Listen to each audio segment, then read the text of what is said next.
This is a watershed moment for Palestine, for justice and for international law.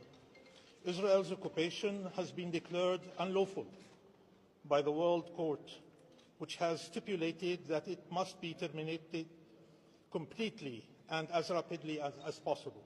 The court also found that illegal Israeli occupation violates the UN Charter, human rights and international humanitarian law. The court further unequivocally declared that all Israeli settlements in the occupied Palestinian territory are illegal and must be dismantled, and that all Israeli settlers must be evacuated.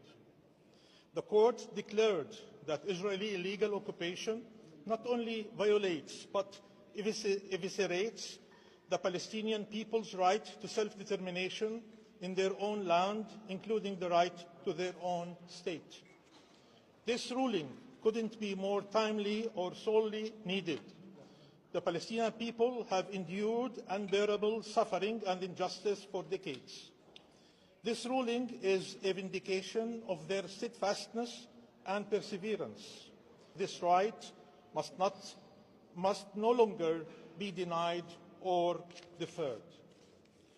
The court made clear that the Palestinian people are the only sovereign in the occupied Palestinian territory, including East Jerusalem, and that the international community is under an obligation not just to reaffirm the Palestinian people's right to self-determination, but to see to it that this right is implemented immediately.